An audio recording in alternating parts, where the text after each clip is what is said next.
Hello, everybody. This is Football Psych, and I'm Coach Mike. And it is Large Sarge! Oh, that's 3 large charges, man. Hoorah! All right. Well, this is Football Science Commanders Edition, as you all very well know, and we are back at it again on our weekly live stream. Everybody knows that this is a participation sport, so we want your comments in the comment section. Make sure you like, subscribe if you haven't done so, because, hey, what you guys say is important to us, and we want to also make sure that you stay on with us regularly because we've been at this for well over a year. Everything's been recycled again. We're back prepping for the draft like we did last year, and, man, we are going to have fun today. There are things going on in Commanders Land, whether you realize it or not, and we're going to tell you what those things are as we get ready to head towards Green Bay, Wisconsin for the 2025 NFL Draft. Key dates. Right now, voluntary workouts are beginning.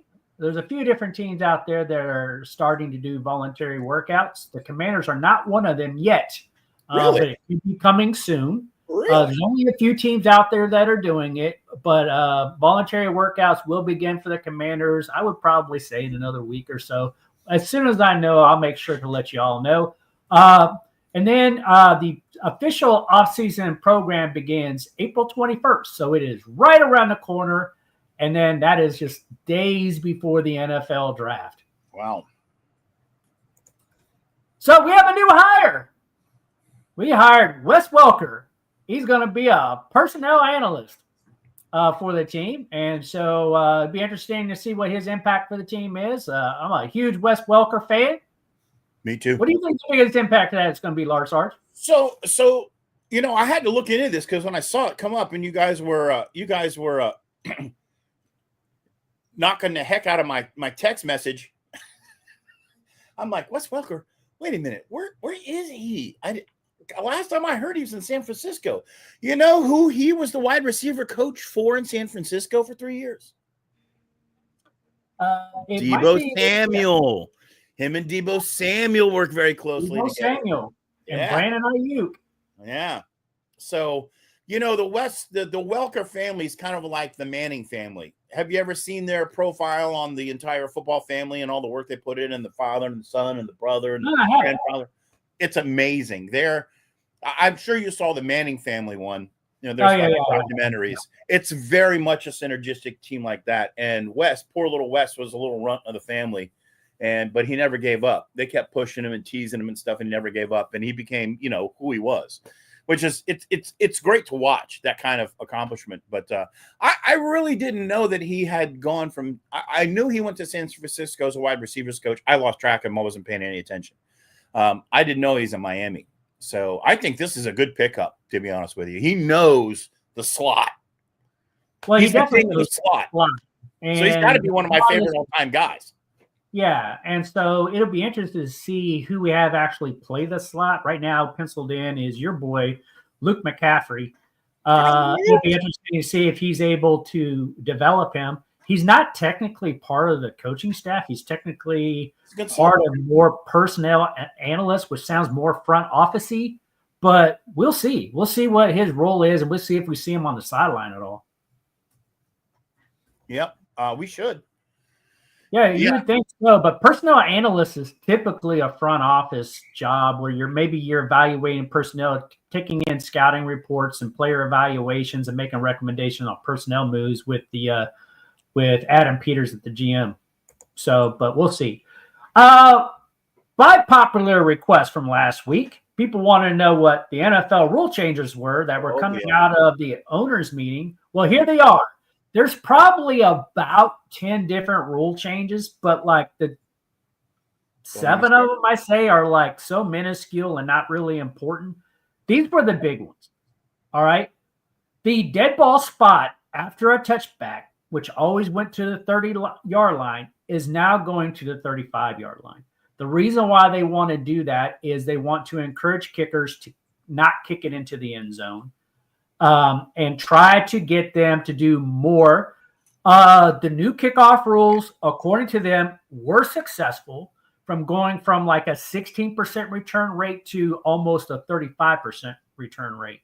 But what they want to do now is just try to increase it a little bit more and add more strategy to the game to try to get them to kick it in that zone within the goal line and the 20-yard line in order to have more returns. They believe that this possibly increase it by about 4%.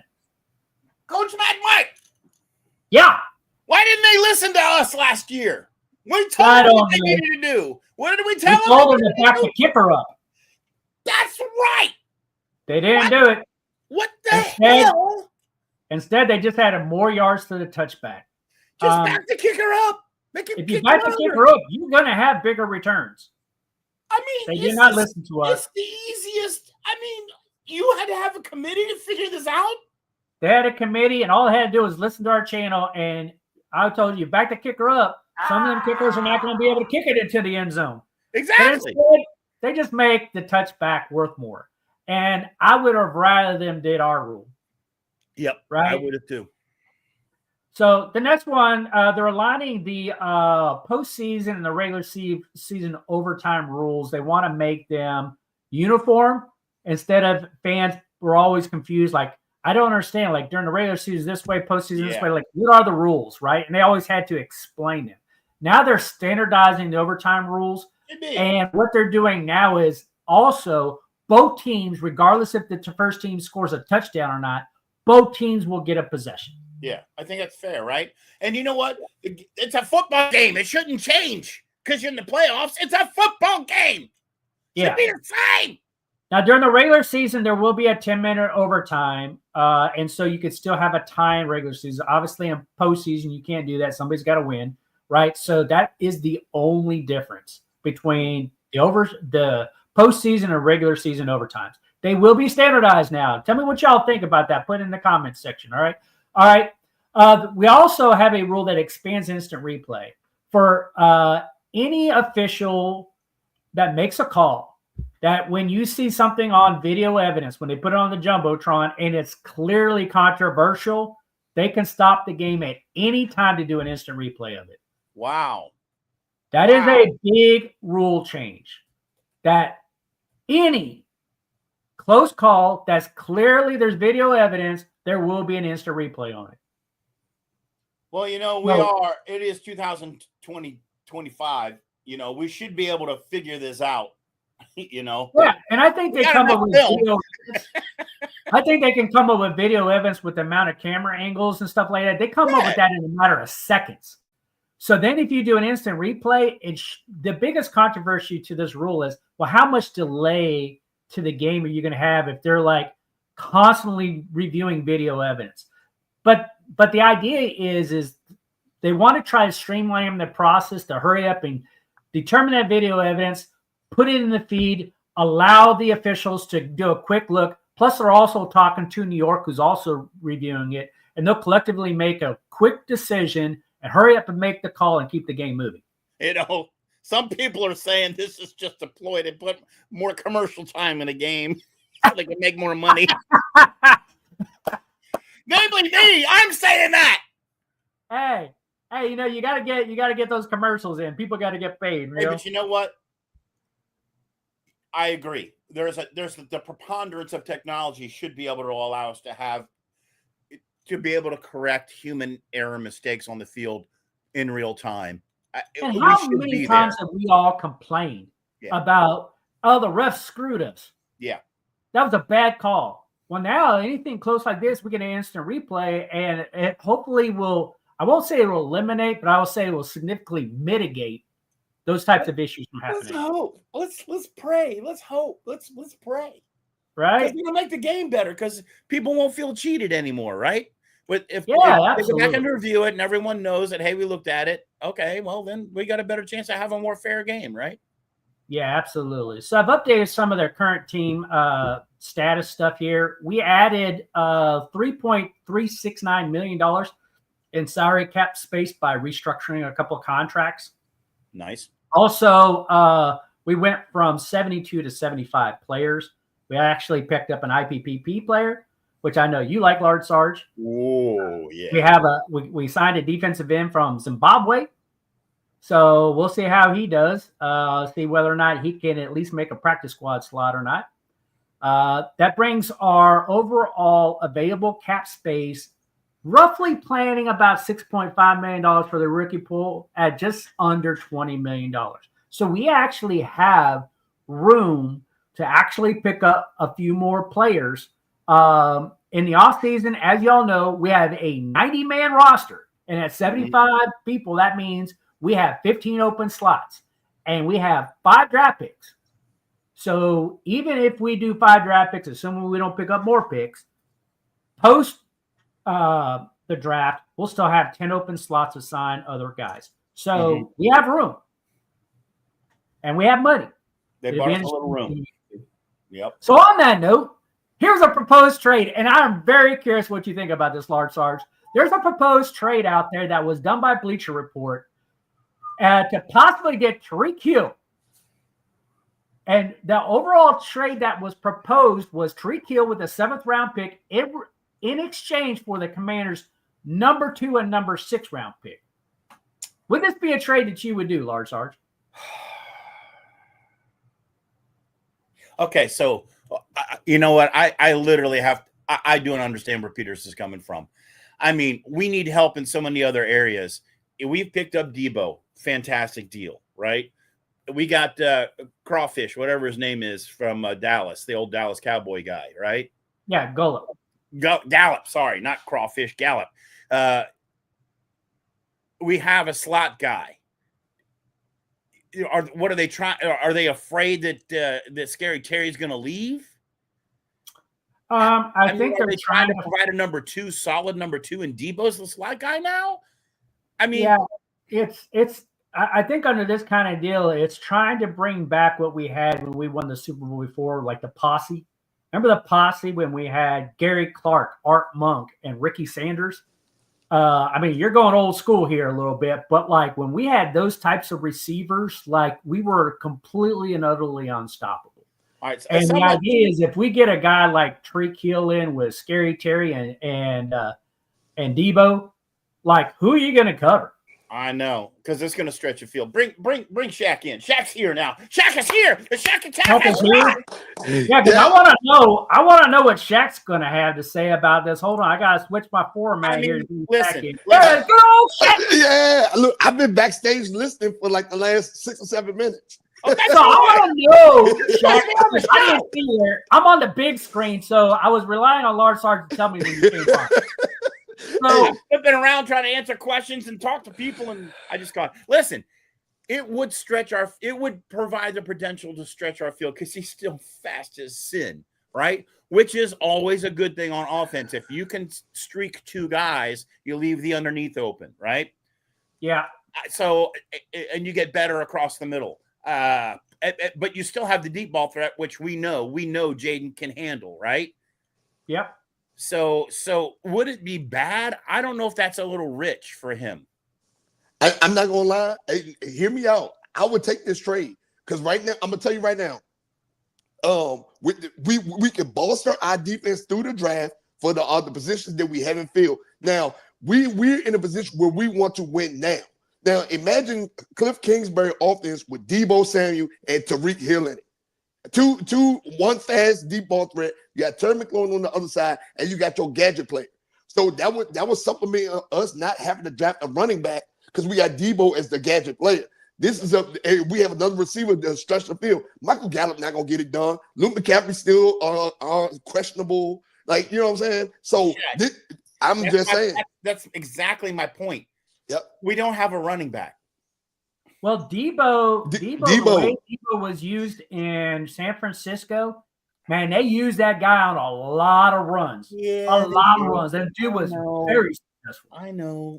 He's gonna be our jet sweep guy for sure. Listen, maybe it's just my hog that I still carry with me from our Super Bowl championships, where we had a run game. Yeah, well, yeah, true. I mean, well, you know, that's when we had Ernest Byner, receivers. We had Riggo. We had Ernest Byner, Gerald Riggs. But this is a pass first. This is a pass first league. Well, yeah, it sure looks like that's what what's his face our OC is doing, right? He's putting together his style. Yep. Yeah. And you know what? That's why I think the Eagles won the Super Bowl, because they kind of deferred away from that pass first. Everybody else is pass first in the league. They beat everybody on the ground this year. That's why Baltimore had a successful year. That's why the Eagles went to the Super Bowl. That's why the Chiefs had a solid backfield with Kareem Hunt and Isaiah Pacheco. So we may start seeing a little balance of it this year. But in Kingsbury offense, Brian Robinson is not a priority. So Jack I and have this Jeff part. both agree here that he's too big of a personality. He's going to cause problems in the locker room. I have to say I agree with our fans. If we start losing, he's gonna be a headache in the locker room. He's not leaving from Miami, where they've been winning games the last couple of seasons, or leaving the Chiefs to come to Washington just to get washed out. He's leaving one of the better cities. It's nothing like living in Miami compared to living in the DC area. This place is not. It's not Miami. Coach, could we even afford him? So that's the part I want to get to. So what you see is some numbers I put down there. This is not conducive really for the Miami Dolphins. Like, okay, would they love to have a second round or sixth rounder from us? From a draft pick perspective, it's probably a fair deal. And I like what Shaq says, you know, hey, you'd probably take it. But when it comes to Miami, this is not really a very good situation that Miami's in. Yeah. His salary and counting against guaranteed money, his guaranteed money is almost $28 million.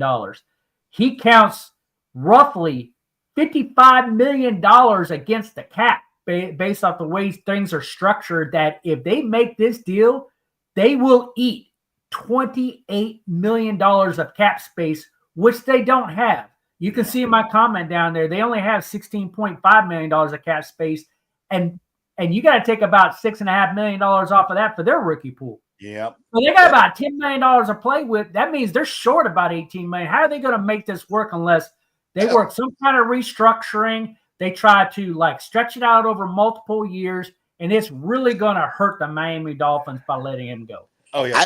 I have a proposed trade, right? We give them one pick. We give them one pick, right?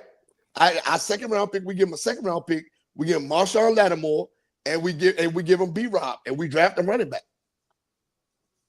for Tyreek Hill. We clear up cap space.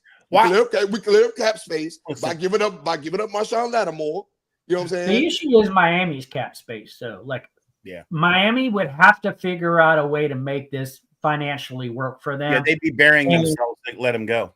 Yeah, they would put themselves roughly around $18 million over the cap unless they can stretch out the cap hit, and they're going to have to restructure deals just to get under the salary cap, which makes it almost undoable. Yeah. The other problem with Tyreek Hill's contract is it balloons. It balloons next year. Yeah. So, like, if we took him on, we would want to restructure his contract, and he has 3 years remaining on his contract. And that might make it a little bit undoable for us, because we would have to stretch him out maybe 4 or 5 years on that contract, guarantee more money, because no player restructures contracts unless it includes more guaranteed money. And that might also put us in a bad thing, because you got to think about for the Commanders, if you stretch out some out 5 years, you're in a territory where we don't want to be, because guess whose contract comes available in that time? Jayden Daniels. Jayden Daniels. And if Jayden Daniels, so one of the things, I'm glad you brought that up. So one of the things, a lot of the GMs in the NFL saying right now, they are worried because the team is old. I've been telling y'all this for weeks now. Our team is old. So a lot of teams are worried. A lot of teams are worried about Jayden Daniels' sophomore slump, because this team is so old. They're aged. The receiver core is old. Noah Brown is older. Terry McLaurin is over 30 now. Debo's old. Yeah, Debo's old. The receiver core is old. Our tight end is old. Old as dirt. So they're worried about a sophomore slump. Tyreek Hill could help that. Tyreek is old. But I think one of the things that you do, like the sophomore slump, those things are very, very real, right? But like the one thing I think that's the saving grace for the Washington Commanders is we're slowly growing the future of the team. We built this team last year. We rebuilt it on 1-year contracts. Yep. We went around and turned around this year and kept a lot of guys, but we kept them on 1-year contracts, right? So we're not long-term investing in a lot of guys. Even when we trade for guys, they have 2 or 3 years remaining on their contracts. So we know that we have to build through the draft. The problem is we only have 5 picks this year because of the trades that we did do. Yep. So it doesn't give us a lot of room to grow. Too much for Tunsil. Yeah, but like I heard an argument the other day about Tunsil, right? Like a good left tackle is extremely hard to find. Mhm. And when they're there, they're usually not on the open market, right? Teams will lock them up for their whole career. So the fact that he was there and we got him, that's probably the best that you're going to get that would actually hit the market that you would actually be able to do something with. And so we got him for 3 years. So we should probably be grateful we got him for 3 years and go, okay, let's move on. Mhm. I'm happy we got a left tackle. How many times did we talk about that last year? A lot. A whole lot. Right? Yep. All right, I got another proposed trade for Some you. fat guy off my couch here at the house. That's how bad it was. A lost Talk tackle. about it. We were even trying to get a fat guy off my couch into the team to help out. Yeah. So my assessment before we move away from Tyreek Hill is I don't think this is going to happen just because I don't think at the end of the day Miami's going to be able to make it work. I think they're kind of stuck on it somehow unless they have a huge falling out and they have to bite the bullet because there's just hate there. But I don't know if that's really true. I don't think Tyreek Hill hates it. Now I could see this. Because they don't pay state taxes, they don't pay those high luxury taxes in Florida. I could see him leaving, filling the void with in Houston, because Houston has a little bit of money to go. Stephon Diggs is gone now. They need to fill that gap. I can see that as a proposed new landing area for Tyreek Hill as well. His agent might be talking to him a little bit about, hey, this is what tax situations look like. So this is how much more guaranteed money that you want in order to make it worthwhile for you as an individual player, right? Because they talk about finances, they do. Yep, and again, Texas is another tax-free state. Luxury taxes aren't that high on NFL players. You know what I'm saying? So I mean, it'd be more reasonable than him living in Maryland for sure. Yeah. And actually, I think technically their salaries, because they're headquartered out of Ashburn, is they pay Commonwealth taxes. Oh yeah, see, Commonwealth taxes, y'all know. Fairfax those aren't friendly taxes. Commonwealth will bleed you, man. All I know is I recruited in the tech industry for years, and I can see a job hopper. And I'm just saying, when I see a guy with that kind of talent hopping around, hell no. Well, this thing right here, though, Lost Arch, this thing about Tyreek Hill, though, right? I like the guy. You cannot deny the talent. With the squad, yes. We're already full of 1-year deals and sketchy crap without any young bucks coming up. So this is the thing right here with Tyreek Hill, though, right? You can't say he's a hopper, right? The man has Super Bowl rings. He has 2 Super Bowl rings. He's already made it to the pinnacle of the NFL. It's time for him to get paid. And that's why he left Kansas City. It was about money. He got the rings at some point. I know. And I think that's another reason why he went to Miami, because he had the rings already. He wanted to get paid. And the taxes thing, I'm glad you brought up the tax situation in Florida, because that's a big deal. Players don't want to pay millions of dollars to a state that they're playing for. They're like, wait a minute, that needs to be in my bank account, That's right. All I'm saying is you got 2 rings. What's your motivation? Money. You got the rings. Are you there putting it on the line every single day? No, you're protecting your scrawny rear end so you don't get injured and get all cripped up in a hospital, banged up with a broken neck. I have to hand it to Tyreek Hill. Tyreek Hill is a baller, man. That dude has a lot of pride in his credit. Not discrediting his talent. He's an amazing. I'm talking about his drive. He loves football, man. He loves football.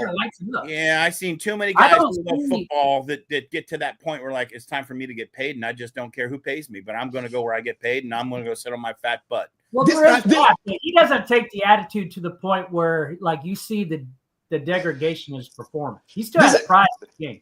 This not Albert Hainsworth, man. Yeah, that ain't Albert Haynes. This is a guy who gets paid and still performs. Like, I still think he's like probably, I would argue he's probably the best receiver in the league. You know what? If we're going to get Tyreek Hill, I'm going to throw something out at you. We shouldn't get Tyreek Hill. We should go hire Terrell Owens. Oh, my God. Oh, get out of here, man. He's doing great. He's working out still. He can go play in the UFL. I can tell you right now. Let me tell you right now. The defenders could use him. Jordan Campbell needs somebody. He needs somebody to throw the ball to. Yeah, that's the only way. That's the only way T.O.'s coming to DC is if he's on the DC defenders.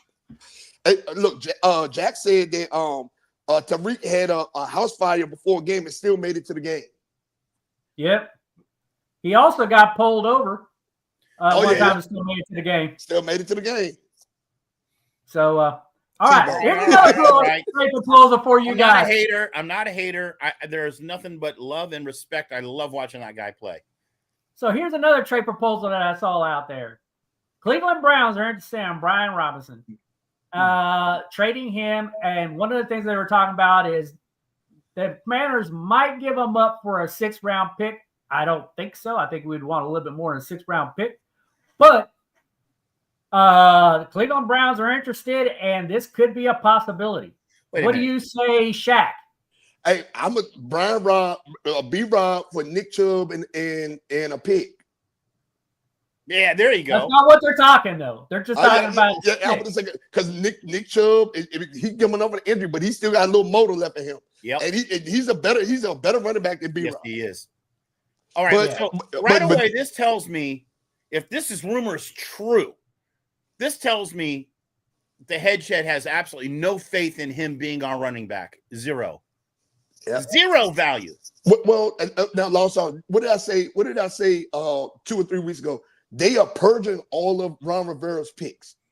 They are purging all of his picks. You keep reminding me. Yeah, right. They are. And if they're proposing him for 6th round, again, they did the quality of player they're looking to build in DC right at this point in time is just they don't want Ron Rivera caliber players. Terry McLaurin's the only one that's really proven himself in De'Ron Payne.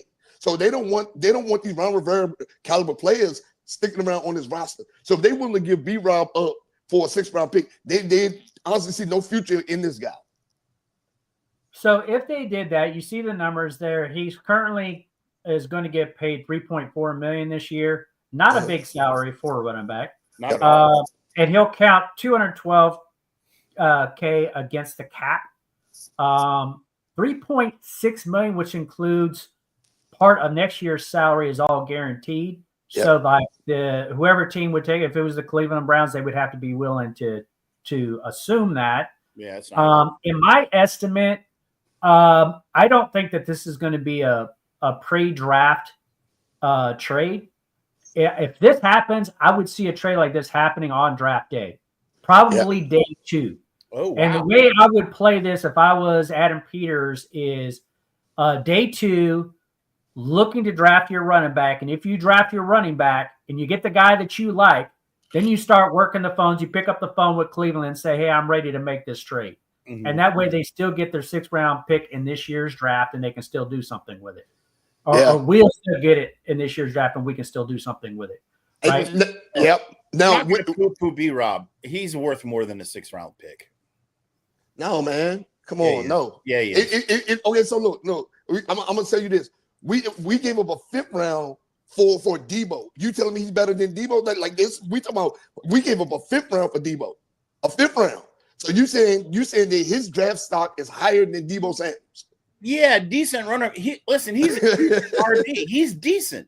Yeah. There were a lot of issues on our O-line last year that held him up, right? And then he got injured. That held him up. But overall, he is an all-arounder, right? And his cost is like extreme compared to the top halfbacks last year. I mean, he's extremely affordable. He didn't even break 1,000 yards. He hasn't broken 1,000 yards since he's been in uniform with. No, he's never had 1,000 with us. Yeah, but we don't have an O-line. Neither did Saquon Barkley in New York. Yeah, it's true. So again, I would like to see another pick. They don't have a fifth rounder. Otherwise, I'd ask for probably a fifth. But because they have 3 6s and a seventh, maybe a 6 and a seventh, I would do it maybe. But I would only do it day 2 after I drafted my running back. Like if I drafted my running back, I'm like, this is my guy. I'd be like, okay, I'm ready to shop Brian. But if I don't go for a running back, I don't trade him. That's me. And that's why okay. So running backs is one of our needs, right? Running backs is one of our needs. That's why I didn't understand the re-signing of McNichols and Chris Rodriguez. I didn't understand. I didn't understand those re-signing them. Mm-hmm. Yeah, I agree with you. I don't understand that too. I think maybe they wanted insurance. Maybe they're camp bodies. Because you can always look at them that way, right? But you're bringing guys back like that. It's because you're sending a signal that you believe in them. And so, are you almost committing yourself where it doesn't leave room up for other options? I mean, I don't know. Yeah. So, all right. So moving on here, this is what our offense looks like right now. So the big change here offensively is really people getting added to New Jersey numbers. We have not seen a lot of movement this past week. But when I look at this from a wide receiver perspective, I still believe that there's room in the wide receiver room for another receiver. Not saying it's Tyreek Hill, but I think there's room for another guy here. Jeez. I am not big on Michael Gallup. I'm not big even on Noah Brown. Or KJ Osborne or Chris KJ Moore. Osborne. I don't even know who Chris Moore is. Yeah, so I'm just like, okay, I think there's room for another guy here. Yeah. I think if you do bring in another running back, well, then if it's another guy, then coach, it's got to be from the draft. Okay, if it's another guy, then we got to draft one. So, I will tell you, I'm not a big fan of drafting a wide receiver in the first round, but we'll get to that. And I know, Shane, I know you like that idea, but I'm not big on that. If we don't draft James Spears or Landon Jackson, or if we don't get James Spears Jr. and Landon Jackson, we're going to draft Luther Burden, a receiver. All right, we'll get there. All right, on defense, the big addition is TJ, and I cannot pronounce that guy, the guy from Zimbabwe, our IPP player on defensive end over here. So, we got him listed right now as a right defensive end behind Javonte Jean-Baptiste. We'll see how well he does.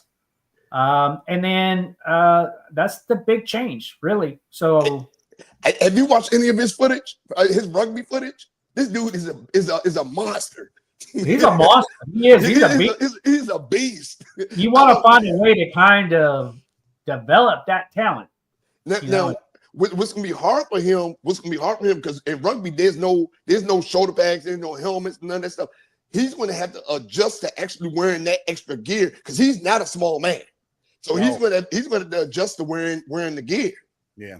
See, I like the IPP and I understand the IPP, but with the emergence of the UFL, I really think the IPP ought to make a more concerted effort of developing IPP players in the UFL. Yeah. I agree. Like the scouting for that, right? They'd be IPP is really like a scouting league for them. They graduate there, and then the NFL uses. Yeah, it's not that way now, but that's what I would propose, right? It's like the G League in the NBA. Yeah. Yeah. So now look, I've been to a couple Defenders games so far, and the UFL is not going to be around much longer. You don't think so? No, the games are empty. They're not making no money. Yeah, I agree. They get sponsorships because they're on ESPN now. They on primetime TV now, so they're making money that way. But actually going to these games, the first game I went to, at Audi Field, it was maybe because Audi Field hold 9,000 people. It was maybe 2,000 people in there, maybe give or take. Yeah, maybe. Yeah, that's not gonna cut it. That's not and I tell you what, there was a lot of discussion about the NFL subsidizing them. Yep. To try to get them going because a lot of NFL teams like the idea of having a place where players can be developed and call them up kind of deal because they're in the off season, right? So you get a chance in the whole off season to see how well they develop, and then when they come out and the season's close to an end, you can pull them into camp. Yeah, just like MLB. Yeah. Well, and look, and then another thing about this, and I'm glad we're talking about this, but another thing about this was, like I said, I've been out there actually watching the game, and then I'm not knocking these players because they're professionals. The UFL is a professional league, just like the NFL, just like the Canadian USFL and all that stuff, right? The Canadian Football League. But looking at some of these teams play, I watched the game yesterday. A lot of these players just aren't good. Yeah, they're just not good. I went to the Defenders game Saturday in week 4. A lot of the players just not good. Jordan Tamu didn't look good. The receivers was dropping passes. Running backs was fumbling. Like, they just did not look good. Now the Defenders defense looked phenomenal, but the offense they did not look good. It's like it's meant for them to be where they are.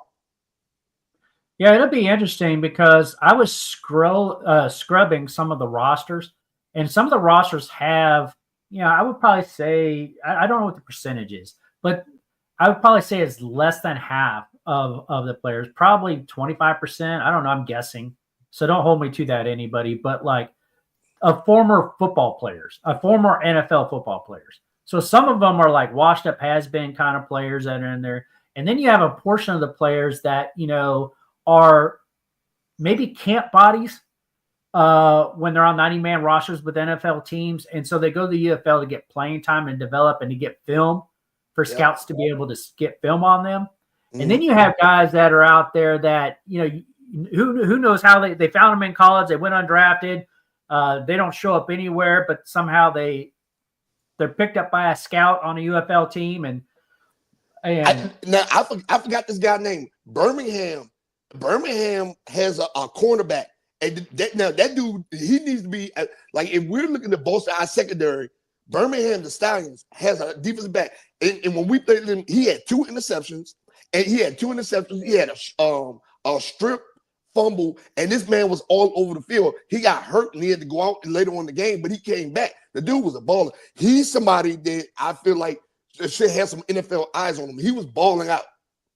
Yeah, and I think that a league like that, they do, because you couldn't help by having a scouting department to pay attention to what goes in the UFL and find one of those guys that you say, you know what, I'll bring him to camp. When the season's over, it's the perfect time to pull him into camp, see what he's got, and maybe he makes my practice squad, or if he doesn't work out, we cut him. No big deal, right? But at least you get to kick the tires on the guy, Well, and he was picking off Jordan Tamu, so it wasn't it wasn't like it was Aaron Rodgers or anybody like that.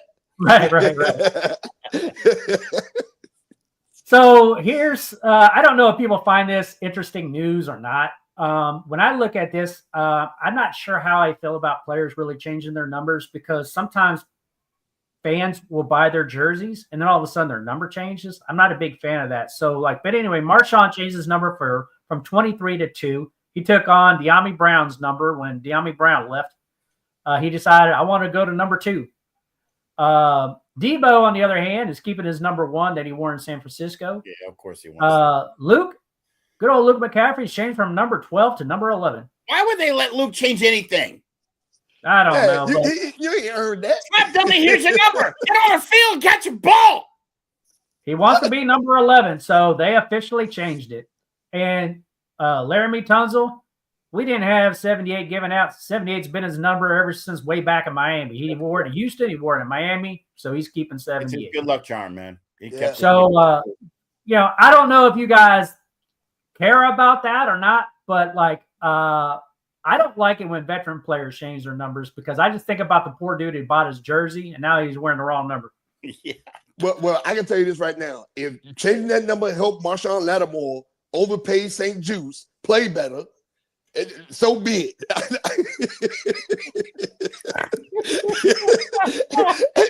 If it makes him play better, so be it. Keep the number. Wait, check. So apparently number 2 was his high school number and his college number. So he couldn't take number 2 when he came to the team because Dyami Brown was wearing it. So now somebody broke his luck stone and he had to go back and make his own. So now Lattimore feels happy because he's got his number. So play, man. You better start playing. I'm already. You see, I've been ready to give him the axe. Time to I go. know you have. Kick him to the streets. All right, so our team needs have not changed. I did a couple of things here. I ran a series of mock drafts.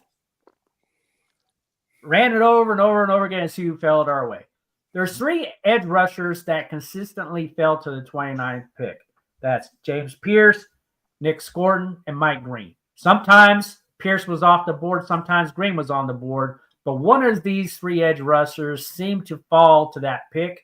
When I look at a corner for a cornerback need, the one who seems to fall consistently, that's the highest ranked corner on the board at that spot, is Maxwell Hairston. When it came to wide receiver, the top wide receiver who seemed to fall that part is one like you like there, Shaq, is Luther Burden. Yep. A guy that I like a lot from a safety position who seems to sometimes fall, sometimes he's taken a little bit earlier, but like he's a guy that I'm really high on right now, and that's Malachi Starks. I really like what I see on film from him. And then when you're looking at an old lineman, a versatile guy who could play tackle, right tackle, could play guard, can move around the line, is Josh Simmons. And then from running back, you see I got Hampton on there. I like him. Sometimes very rarely actually, he falls to that spot. But when he does, he's worth a conversation because, yeah, he's pretty good, right? He's gonna be the first running back drafted in this draft. And yeah. More often than not, he's not there at 29. Yeah. Why do I just feel we got Scorton? I just have a feeling it's Scorton. And no, I can tell you too. Landon Johnson too. Landon Johnson had a phenomenal pro day from Arizona. The dude with no eyebrows and the shaved head looked scary. Yeah, he had a phenomenal pro day.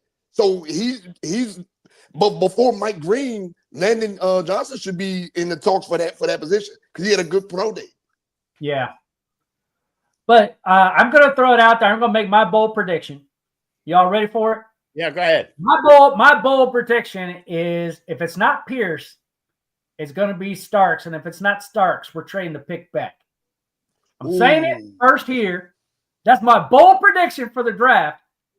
We're either going to take Pierce or Starks, bold. or we're trading the pick back. So, Lark Talks, what do you think? Yeah, that's bold. I think that's out there. I love being bad. You know what? I think Scorton falls to us. We take Scorton. Where I'm probably with you, we should figure out how to get Starks because we lost Chin.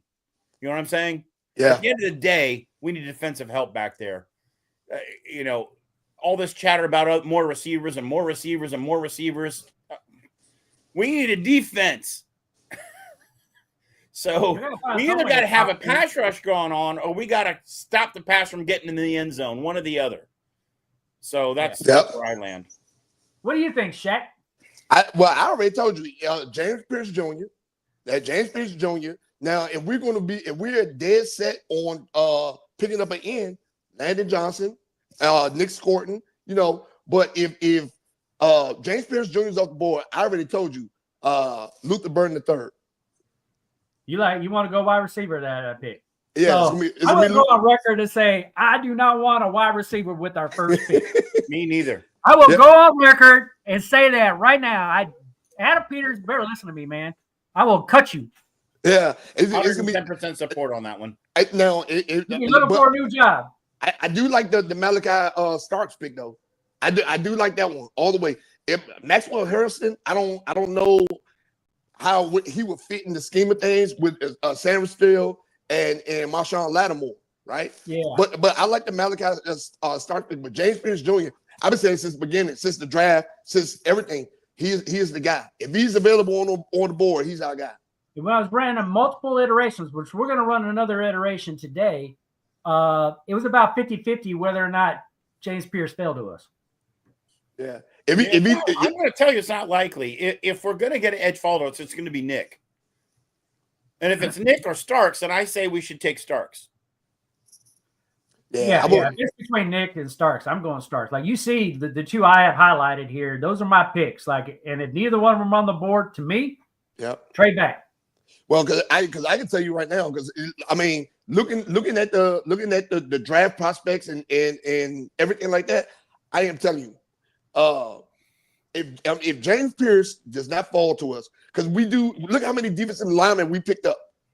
This year, defensive ends and defensive linemen. We re-signed Farrell, we re-signed Armstrong, we brought in Wise, we brought in a ton, but these guys are old. Yeah, they're not. None of them scare anybody. No, none of them scare anybody. I'm like, man, we could have got Grady Jarrett for dumb cheap. So yeah, Jack exactly. is asking if Starks falls and we pick him, is Martin gone? Is who? Martin? Quan Martin? No, we'll keep Quan. Quan gonna be in the fight for his life. He'll be in a fight, position. but he ain't going to fight for his life for that position. You know what I'm saying? I mean, say so. It'll be competitive, right? It's very, very competitive. Because look what we got out of Mikey last year, right? I was like, he went out there and just flat out won the job. He went out there. He went out. He beat out Michael Davis. He beat out everybody. Iganagabe. He beat Emmanuel Forbes. Like he beat out everybody. Emmanuel Forbes. Y'all got it. Yeah. What do you think y'all got? What do you? Y'all got it. That's just not fair, man. All right. So we've done 2 mock drafts. 2 weeks ago, we did one, and it was Nick Scorton that we ended up drafting that fell to us. Last week, we did it, and it was James Pierce that fell to us. I didn't even ask anybody's opinion when it happened. When he fell to us, I went ahead and clicked on him. I said, we're picking this guy. That's it. So we're going to run another one right now, and we're going to see who falls to us. All right. We got to do that because, it's just fun to do. We got to do that stuff. Yeah, for sure. So, yeah. What's the name? I've been looking up. I've been seeing a lot too. I don't know what happened with Abdul Carter, but his stock has failed, and Shedeur Sanders too. They thought about he might. I had seen him on a couple mock drafts being drafted like number 21. Whoa. okay, Yeah. we're going to go ahead and run the simulator, and we are going to see who falls to us. We're going to let it run until it gets to the 29th pick and see what comes up for us, all right? So we're only going to do 1 round. I got Washington clicked. We're going to enter the solo draft, and we are going to hit play on this mock draft, and we are going to see what happens here. So it is I just have this looking through right now. It is running. Mike Green just went off the board. Starks just went off the board. It's going to be Scorton. I don't know why. I just have a gut feeling it's going to be him. Shedeur Josh Sanders. just went off the board. James Pierce just went off the board. Now, Cowboys want to trade. We're going to reject that. Yeah, no, they just picked up Shedeur Sanders. Absolutely not. Dolphins want to trade. Man, let's just pick here. Let's not take any of these trades. What do y'all say? Correct. I agree. Look, you said trade back. Hold on now. Look what Miami offering. You said trade back for this pick. Yeah, 48, a 98, and a second rounder next year. Oh, that's actually pretty good. That's actually pretty good. Let's see who else is offering something. And then they have a 55 at 86 for the Chargers, but they also want us to give up our 245 pick, which I think is our 7th round pick. Yeah. Oh yeah, no. Maybe that Well, might. I'm not gonna lie, for a 2026 second round, I mean, That's pretty darn good. for a 48 and 98 and a second round. So you see who's available on the right side of that. You do have Scorton that you could do if we turn down this offer, or you can get Burton at wide receiver if you wanted that one. From a corner perspective, is Shavon Revel. I haven't even done any research on him. As a edge rusher, you also have that Donovan Izuruku. So I don't know. So the question is, do you forsake your defense this year for the need that you've been talking about to maybe do something better next year and limp your, band-aid your way through this year on the edge? That's the question. I don't think they're doing it. I think they're going to get an edge. I would. You have to, because you got rid of. Listen, I would counter that Miami trade, because that's actually a good trade for the number 29. It's a good trade, but it doesn't solve our need. So it gives you a second. It gets you a fourth. Doesn't help us this year. A second or fourth this year, and a second next year. I will counter that with a second, fourth this year, and a first next year. And a first next year? Yeah, I will counter it with that. A first for next year. That's pretty salty. Yeah, it's pretty salty for for the first this year. That's pretty salty. Hey, go hard or go home, baby. Yeah. You want to try to counter? They ain't gonna give up a first round for that. I don't think they'll give up first round either. No. I don't know. What do y'all say? We going to take this trade, or are we going to friggin' kick? Man. What do the fans think? Yeah, like what do the fans think? What do the fans think? Come on, y'all put your stuff in the chat bar there and tell us what you think. I know, Jack, we don't have a lot next year, but we gotta, the NFL's about winning today, and you try to build for the future. So we're trying to put a defense together here. And while I think we're going to score a hell of a lot of points this year, like we did last year, the question comes down to how many points are going to get scored against us. How are we going to stop? Right? Yeah. So I mean, it's a great trade. Don't get me wrong. It's an outstanding trade, but at what cost? Now how are you going to address your need? Right? You can work another trade to address your need. You could try, but you're already out of the first round. Well, if we're gonna draft anybody, like I said, So Jack has to go ahead and make the trade. It's a good trade, man. But it's a good trade. To me, if I follow in my rules, right, like what I said, if Starks and Pierce are off the board, which they both are, I trade back. You trade back. Yeah. My vote is I would take this trade. I agree. What do you think, Sarge? No. You take Scorton. Scorton. Huh? You would get Scorton? You need an edge. You gave away your edge to your division rival. You need an edge. We can get an edge. Oh, yeah. Of course. You can get one out of the 8th round if you want to. We have a second round pick. We have a second. That help me today. We have a second round pick. We have a second round pick and a 4th round pick. Go to the 4th round and get an edge guy who's overweight, fat, and drinking too many beers. Sure. No, there's a lot of edge rushers. There's a lot of edge rushers. It's a lot of edge. Last week. It's a lot of edge rushers. Jack, I know it's deep, but it's deep. It's deep. It's chance. Well, I mean, listen, nobody in the draft is a guarantee. Just because we go for a guy in the first round, we get him, doesn't mean he's. So 2 weeks ago, we already took Scorton. So we already did that part of the mock draft. Yeah. So let's do something different. So take it and see what happens. Yeah, because you can't say, well, we got to see what we get. We got Terry McLaurin in the 5th round, man. Come on, baby. All right, we accepted the trade, and the Dolphins picked up Scorton. All right.